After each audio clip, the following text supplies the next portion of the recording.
Yeah, Jubilee TV official, check the mic, 1, 2. Sa digital landscape, ang boses nyo ang dala ko. Headphones on, mga matay nakatutok, puso'y handa na. Jobelito TV official, reactor ng kalingap. Tayo'y maghatid ng liwanag sa bawat sulok ng Pinas. Isang tinig para sa bayan, advokasy ang wagas. Jobelito TV official, reactor ng kalingap. Ang inyong reactor ng kalingap. Yeah, reactor ng kalingap. Okay, so yun. Yan yun, sa mga kabagis, this is Jubilito TV Official at eto na naman pumuli ang isang edisyon ng ating reaction video, mga kalingap at kabagis, no? Pero bago po lahat, syempre po, shoutout po muna natin, Kuya Val Santos Matubang, Ate Edna Vlogs at Kalingap Rab. Syempre po sa ating mga kalingap netizens, mega love shoutout po sa inyong lahat. So ito na nga mga kalingap at kabagis, no? For today's reaction video, gawalan po natin ng reaksyon at muli po pagbibigay ng ating personal opinion regarding po dito sa challenge. Ayan, di ba? Lagi na lang may challenge mga kalingap at kabagis. Challenge ni Dr. Lab na ino-opera niya po ng 140K, no? To be specific, si Kuya July Paunil. Although hindi po na name drop, pero we assume na siya po ang china-challenge, no, ni Dr. Lab regarding dito. 140K kapalit ng pagbura ng pagko-content nila or namin siguro po kay Dalaga. Bakit? Mga kalingap at kabagis, bakit nagkaroon ng ganitong challenge itong si Dr. Lab? At kung titignan po natin, it is not the first time na china-challenge niya po, no, ang mga reactors ng mga ganitong bagay-bagay. Sa usaping 30K ay meron din po siyang challenge na ika nga ay ibigay na lang kay Pure Health yung 30K na yon.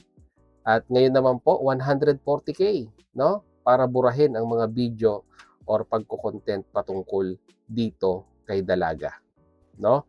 Sa mga bago pa lang, let me give you a brief context regarding sa usaping ito, mga kalingap at kabagis, no? At sa mga alam na ang usaping ito ay stay put lang po kayo dyan, mga kalingap at kabagis, no? Para at least ma-guide natin yung mga viewers natin or mga bagong viewers natin regarding sa usapin na ito. So, Kuya Val ay meron po siyang isang live or some mga mangilan-ngilang live na nababanggit po, no, previously. Ito pong 30K na ito. Ito po ay alinsunod or sabihin na natin ito po ay nangyari noong ika nga'y nagkaroon ng lindol at nagkabitak-bitak, no, yung pong bahay nila Dalaga. At knowingly Kuya Val Santos Matubang regarding sa usapin kay Dalaga ay nagkaroon po siya ng tinatawag nating kung aware po kayo sa social media chess, no? Or digital politics, mga kalingap at kabagis. Or sabihin na nating reverse psychology. Yan po yung mga terminology yung gagamitin natin dahil yun naman po talaga ang ginawa ni Kuya Bal doon po sa kanyang live. Na kung saan, mga kalingap at kabagis, ay sabi niya nga po, no, na si Kuya July ay magbibigay ng 30K para may paayos po yung mga bitak-bitak doon po sa bahay ni Dalaga. At sa kabilang panig, they took it seriously, mga kalingap at kabagis, no? Lalong-lalo na po kay Dr. Lab regarding po doon sa 30K na yon. So, naitapik ni Kuya Bal at hindi po natin may pagkakaila yon. Pero, ito, mga kalingap at kabagis, merong catch dito po sa topic na ito. Kung ikaw po ay matagal nang sumusubaybay kay Kuya Bal, ay mahilig po siyang mag-social media chess or yung reverse psychology, mga kalingap at kabagis, no? Na kung saan ay, di ba, sinusubukan niya ang mga viewers, kalingap partners, kung ano ang magiging reaction nila doon po sa mga sinasabi niya. No? Kaya kagaya nga po na sinabi ko kanina, kung matagal ka na sa community ng Kalingap, dapat kilala mo na si Kuya Bal na mahilig mag reverse psychology. Pero syempre po sa mga bago pa lang, no, lalong-lalo na sa mga nakasuporta doon sa kabilang grupo, ay they will take it seriously, mga kalingap at kabagis, no. At tapos na, napag-usapan na yung issue na iyon. May bago na naman pong sumulpot. Yun po yung pagkaka-ospital ni Pure Health. Na ang sinasabi po ng mga kabila ay hindi po sila satisfied sa tulong na naibibigay ng kalingap at ika nga yung usapang balancing 10K na pag-usapan din at sinasabing yung grupo pa ng kabila ang nakagawa ng paraan para makalabas si Pure Health. Pero nilinaw po ni Kalingap Rab yan na may mga ika nga tulong na ibigay din naman ang kalingap sa kanila. Yung inabot ni Kalingap Rab sa kanyang vlog, and at the same time, yung allowance na natatanggap ni Pure Health buwan-buwan kay Kalingap Rab. So, yun. Bukod pa doon, ay may mga paabot pa rin pong tulong yung mga ibang Kalingap partners dito po kay Pure Health. Ngayon, tinake nila, no? Kumbaga si Dr. Lab, mga Kalingap at kabagis, ay kinuha niya yung oportunidad na yon na muli pong buhayin yung usapang 30K na supposed to be ibibigay daw po ni Kuya July Paunil. At sabi niya nga po ay yung 30K na yan ay ibigay na lamang po kay Pure Health na tulong. At syempre po, magsasalita si Kuya July Paunil dyan. Di ba? Kasi unang-una sa lahat ay wala naman po tayong napanood, no? Or wala po tayong nakitang binanggit si Kuya July Paunil na merong confirmation na yung 30K na yan na sinabi po ni Kuya Bal ay ibibigay niya in the first place. Doon pa lamang po sa 30K na sinasabi ni Kuya Bal na ibibigay ni Kuya July Paunil doon po sa pagpaparepair ng mga bitak-bitak, ng mga crack-crack doon sa bahay ni Dalaga, doon pa lamang po ay wala ng confirmation si Kuya July Paunil. Dahil alam po ni Kuya July Paunil na ito po ay ikangay reverse psychology ni Kuya Bal Santos Matubang. Or meaning to say, mga kalingap at kabagis, it is all about content. Being a content creator, si Kuya Bal, ay minsan ay may mga bagay-bagay siyang idinidiscuss sa kanyang channel. Alam po yan ng mga matagal nang nakasubaybay kay Kuya Bal Santos Matubang. And most of them, we are not taking it seriously, mga kalingap at kabagis. Kasi nga, di ba, kilala na namin si Kuya Bal. Kaya nga po, ang pinagtataka ko rin minsan, mga kalingap at kabagis, hindi ko alam kung si Dr. Lab ay aware or mas pinili niya po na ika nga ay doon siya sa isang side na he will take it seriously na yung 30K na yan ay magbibigay nga po si Kuya July Paunil. So ulitin ko po, mga kalingap at kabagis, ay wala pong confirmation kay Kuya July Paunil na ibibigay niya yung 30K na yan. So malinaw po tayo doon, mga kalingap at kabagis, kumbaga napag-uusapan lang sa social media. 'Di ba? Mahilig yan si Kuya Bal, no? Sa mga ganyan. Minsan magla-live siya, si ganito, ganito na yung ibibigay. Si ganyan, ito yung amount na ibibigay niya. Just to keep the conversation continue, mga kalingap at kabagis, ay talagang maraming segue si Kuya Bal Santos Matubang sa kanyang mga live streaming. No? So ito na, mga kalingap at kabagis. Ito na, may panibago na naman pong issue. No? Ang challenge naman ngayon, mga kalingap at kabagis, ay magbibigay ang grupo, no? Hindi si Dr. Lab, magbibigay ang mga group of sponsors ni Dr. Lab ng halagang 140K para lamang po burahin yung mga content, no? Ni Kuya July siguro at ng mga reactors ng Kalingap patungkol po kay Dalaga. Para magkaroon po tayo ng resibo, mga kalingap at kabagis, regarding dito, ay may ipi-play po tayo na live si Dr. Lab doon po sa hamon or sa alok na 140K, no? Para burahin na po yung mga content ng mga reactors kay Dalaga. To be specific, sabihin na natin kay Kuya July. No? Yung mga content ni Kuya July patungkol kay Dalaga ay burahin na at ito, babayaran daw po ng 140,000. Kumbaga parang nagkaroon ng no? Nagkaroon ng online solicitation sa live ni Dr. Lab.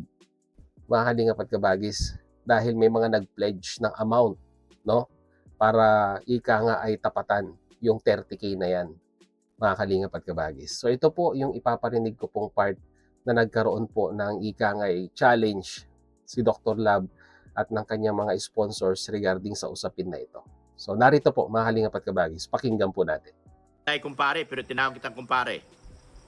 Huwag ka kasi magyabang, huwag kasi kayo magyabang dyan sa grupo nyo ng 30 mil. Ang babaw niyong tingin nyo kay Beyonce. Oh? Oh. Okay, lilinawin ko lang, no, mga kalingap at kabagis. Sabi niya kasi dito, ang babaw ng tingin nyo kay Beyonce sa halagang 30,000. Bakit? Yung 30,000 na yun ay mapupunta ba directly kay Beyonce? Kung sakasakali man. Di ba? Yung 30,000 na yan ay mapupunta sa pagpaparepair kung sakali man ng bahay. Kung sakali mang magbigay si Kuya July Paunil ng 30K. Hindi yan personal na ibibigay kay Beyonce, 30K, ayan. Gastusin mo. Ang pinag-uusapan dito, 30K pang pa-repair ng bahay. Hindi 30K na pang personal na gastos ni dalaga. So, ano yung ano yung logic para sabihin natin na napakababaw ng tingin natin kay dalaga? Paano po naisingit ni Dr. Lab yun, mga kalingap at kabagis? Yun lang naman po ang iniisip ko doon at napapaisip talaga ako ng grabe. Paano naisingit ni Dr. Lab yung salitang mababaw ang tingin ng mga reactors or ng mga kalingap partners dito kay dalaga? Diba? Okay, pagpatuloy natin. Ha? Ang babaw ng bigay nyo kay Beyonce, ang babaw ng inalok nyo kay Beyonce. Manadulas. Ang baba daw po ng alok. Okay, mababa ang alok, mataas man yan, pagbigay, pagbukal sa kalooban, di ba? Walang halaga ang pagtulong, mga kalingap at kabagis. Lagi nyo pong tatandaan yan. Ke piso man yan, no? Or 100 pesos, pagbukal sa yung kalooban, no? Mas masarap tanggapin. Kaysa naman yung nagbigay ka nga ng 1,000, ng 10,000, pero may humahad lang or merong something sa yung kalooban, parang sa tingin ko po hindi po magpo-prosper yon. At masasabi nating legit na pagtulong. Kasi parang napipilitan. Di po ba? Okay, pagpatuloy natin. Tapos content lang. O ako, mag-offer sa inyo. Burahin nyo lahat ng video nyo. Mag-offer kami, 140,000. Ito, totoo na to. Ano? Burahin nyo lahat. Oh, lahat ng video. Lahat ng video nyo kay Beyonce. Ha? Yung reaction lahat mong kay Beyonce. Ha? Puro ano mo. 30 mil. Nalilito ako kasi may nyo, may mo, di ba? I don't know if Dr. Lab is speaking in general o nagsasalita lang siya nakadirect sa isang individual, di ba? Kung okay, let's assume sabihin na nating pinaka-worst na scenario. Okay, nag-alok kayo ng 140K, no? Para burahin ang mga video na yan, mga kalingap at kabagis, no? Ito yung worst case scenario, Worst case scenario lang naman. Nag-alok sila ng 140K para burahin nyo or mo. Okay, doon tayo sa nyo kasi mas marami yung nyo na nabanggit niya, mga kalingap at kabagis, no? So, we assume that he is speaking in general sa mga reactors ng kalingap, no? At ilan po ang mga reactors ng kalingap ang nag-content kay dalaga? 50? Hundreds? Hindi pa po kasama yung mga taga-ibang community na nag-content po kay dalaga. Di ba? Do you think 140K is enough? Mga kalingap at kabagis, sa lahat po ng mga reactors. Kung na to worst case scenario po ito, mga kalingap at kabagis, yung pinag-uusapan natin dito. No? Simple math, mga kalingap at kabagis. Sige, simple math tayo. At least magkaroon po kayo ng ma-visualize po natin yung mga bagay-bagay. 140,000, ayan yung offer, mga kalingap at kabagis, no? 140,000 ang offer ng grupo para burahin lahat ng content ng mga reactors dito kay dalaga. I-assume na lang po natin na for example, meron pong 50 na Kalingap reactors ang nag-content kay Dalaga. So, ibig sabihin, 140,000 divided by 50, mga Kalingap at Kabagis, no? Magkano po? 140,000 divided by 50 reactors to compensate para burahin yung mga video ni Dalaga sa pagko-content nila, mapapositive man yan or mapanegative. How much?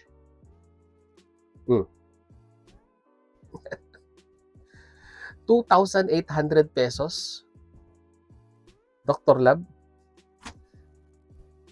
Babayaran mo ang mga reactors ng halagang 2,800 pesos kapalit ng pagbubura ng mga reaction nila patungkol dito sa usaping ito kay Dalaga.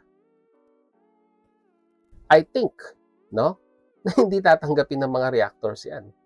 Masyadong mababa. Worst case scenario, worst case scenario tayo dito, mga Kalingap at Kabagis. 2,800 kapalit ng pagbura ng mga video. Kung tutuusin, ito, real talk lang to, talagang malaki ang kinita ng mga reactors sa pagko-content po dito sa issue na ito patungkol kay Dalaga. More than 2,800. Real talk po yan, mga Kalingap at Kabagis. Yung iba nga dyan, kumita ng mahigit 100,000, di ba? Kung small time na content creator ka, reactor ka ng Kalingap at hindi ganun kagandahan ng views mo, ay swerte mo na kung kumita ka ng, sabihin na nating 10,000, 20,000, no? Sa pagko-content kay Dalaga. Tapos sa halagang 2,800, buburahin mo. O syempre, worst case scenario again, titigil ka na mag-reaction sa usaping ito. Di po ba, mga Kalingap at Kabagis? Kaya yung 140k na alok mo, kung sa lahat ng reactors yan, mababa.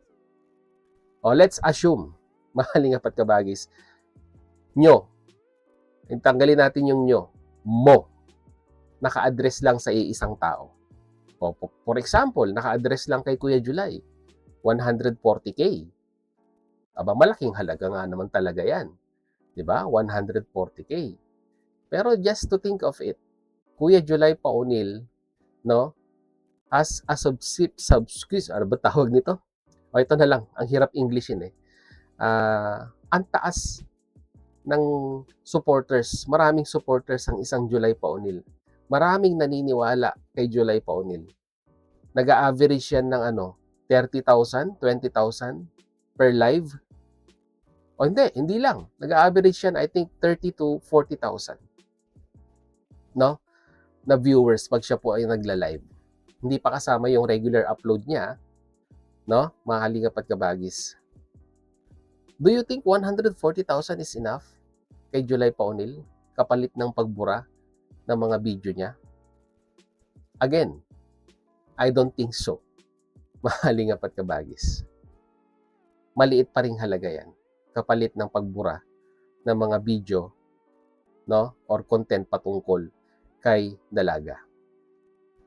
So ano kaya ang masasabi naman ni Kuya July Paunil dito, mga Kalingap at Kabagis, regarding sa hamon, no? Sa hamon ni Dr. Lab sa halagang 140k at burahin yung mga content, mga Kalingap at Kabagis, dito kay Dalaga. Ito na, pakinggan na natin. Kuya July Paunil. Narito po yun. Sa akin ano daw, 70,000, saan ba nag-umpisa? 50,000 o 70,000? Tapos may 100,000 plus na tumataas yung sinasabi daw, babayaran ako. Habi, ang daming pera kako nila, kababa naman si Kuya July. mukhang pera na ba si Kuya July ng kabayan po natin? Kaya na bang bayaran si Kuya July ng mga bagay-bagay? Bira naman yan. Gutom na ba si Kuya July ng kabayan po natin? Para magpabayad. Wala sa hulog talaga, no? Hindi nyo kilala si Kuya July. Pag nag-isip kayo ng gano'n na si Kuya July po ay kaya nyong lagyan, hindi nyo kilala si Kuya July. Diba? Nagpapadala nga sa atin, Kuya July, yan para sa iyo yan. Pangkapi mo yan. Hindi ko kinukuha yun. Dagdag yan doon sa tutulungan. Dadagdagan ko pa. Kung pinakulay yan, ako nasasagot sa tax. Alam nyo ba yung tax mo? Ganun lang kaliit yun. 30% po yan. Hindi bababa ng 30%. Kaya kung nakapag-share ka ng 100,000, automatic 30 mil galing sa akin yun. Bukod sa individual share ko. Nilalarga ko yun kasi hindi tayo mukhang pera. Alang-alang sa tutulungan, ginagawa natin yun. Ang tinutukoy nito, halimbawa may nagpalipad sa live ni Kuya July. Let's say for example, $200, no? Halimbawa lang po ito, may nagpalipad $200. At dun sa palipad na yon may sinabi yung nagpalipad na tulong para kay ganito. Tulong kay beneficiary, no? $200. Do you think, mga Kalingap at Kabagis, na yung $200 na yun ay buong makukuha ng content creator pag kayo po ay nagpalipad dito? Hindi. Babawasan pa yun ng 30% para po sa tax. At yun po yung tinutukoy ni Kuya July Paunil dito, mga Kalingap at Kabagis. Na yung 30% na yan ay pupunuan niya para makumpleto or mabuo yung $200 na ipinalipad doon po sa gustong tulungan nung nagpalipad. No? Kaya yung logic dito na 100,000, halimbawa, may nagpalipad, a total of 100,000, no? Para matulungan yung beneficiaries or kung sino man yung gustong tulungan. Less 30% tax, which is 30,000 pesos, mga Kalingap at Kabagis. Si Kuya July magpupuno nun. Diba? Pupunuan niya yon.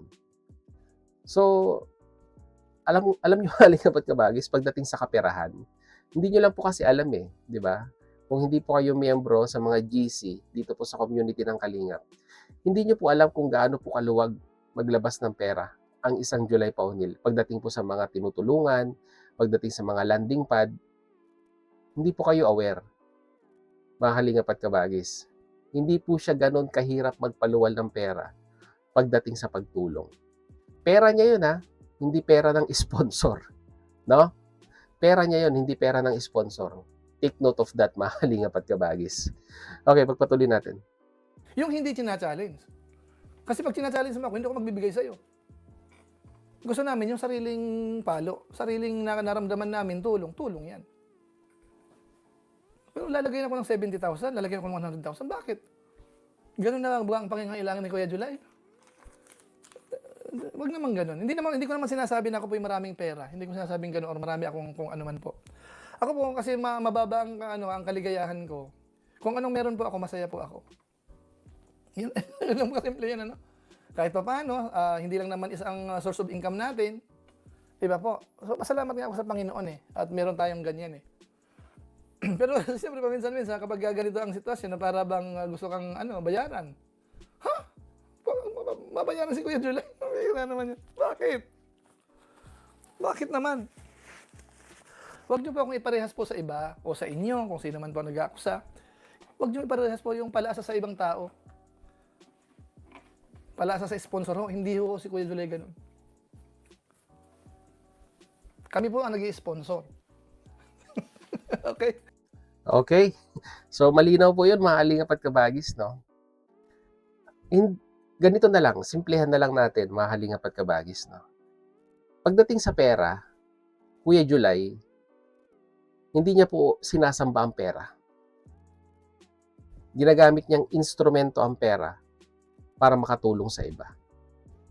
Yung iba kasi, mga Kalingap at Kabagis, no, ang mundo nila ay umiikot na lamang po sa kaperahan. Although hindi po natin sila masisisi. Kasi nga naman po, no, sa panahon ngayon, mga Kalingap at Kabagis, sa hirap ng buhay ngayon, ay talagang ang hirap gumalaw nang wala kang dinudukot sa bulsa mo. Or sabihin na nating wala kang pera. Lahat ng kilos, di pera. Lahat ng aksyon sa buhay, kailangan ng pera. So kung ano man siguro yung pinagdadaanan ng iba ngayon, ay talagang hindi po natin sila masisisi. Kasi pera na po ang nagpapaikot sa mundo ngayon. Pero ibahin natin si Kuya July, mga Kalingap at Kabagis, pagdating po dito. Do you think, mga Kalingap at Kabagis, na ito, another scenario ito, or sabihin na nating fact regarding Kuya July Paunil. Do you think Kuya July Paunil magpo-for good na yan kung hindi pa po siya financially stable? Sa tinagal niya na pong pag-abroad, mga Kalingap at Kabagis, no? Marami tayong kababayan, including me, na umabot na po ng sabihin na nating matagal na panahon sa pag-abroad pero hindi pa rin makauwi dahil po hindi pa sila financially stable. Pero para sa akin, breaking the record, Kuya July Paunil, with a span of ilang taon siyang nag-abroad? 15 years, 18 years, nakuha niya na agad yung stability in regards po sa kanyang financial goal. no? At ngayon ini-enjoy niya na, no? Mayroon pa siyang lakas para enjoyin ang kanyang buhay sa Pilipinas dahil financially stable na siya. Maaga siya nag-for good kasi, 'di ba? Financially stable na. Meron ng tumatakbong negosyo, 'di ba? May farm, ang laki-laki ng farm eh, 'di ba? Just imagine magkano ang kanyang nagiging output diyan pagdating ng anihan.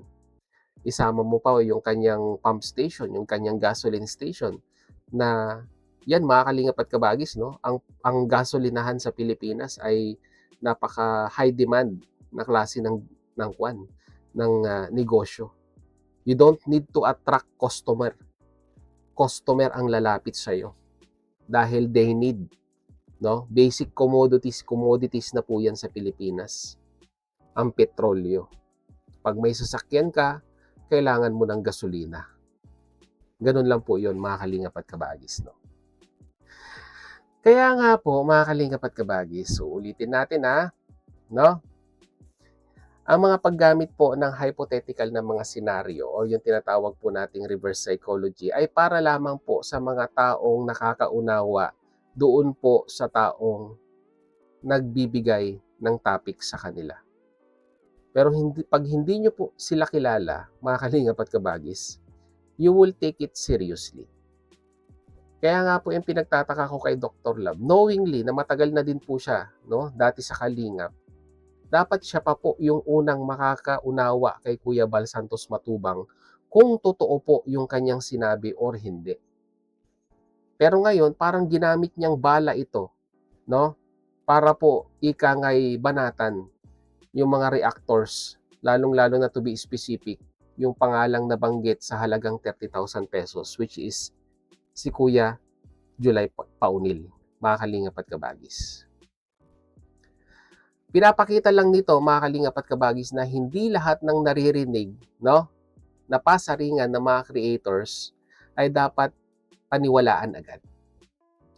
Marami sa mga ito ay bahagi lamang ng narrative building, mga kalingap at kabagis, or estratehiya para humakot ng engagement at reaksyon mula sa kabilang kampo or vice versa, mga kalingap at kabagis. Sa madaling salita, no? Sa madaling salita, mga kalingap at kabagis, minsan nawe-weaponize po yung mga salitang binibitawan natin ng mga antay para makahanap po sila ng anggulo para umatake. No? So kami, sa kabilang parte, kailangan naming dumipensa at magpaliwanag sa inyo, which is yun po yung ginagawa namin.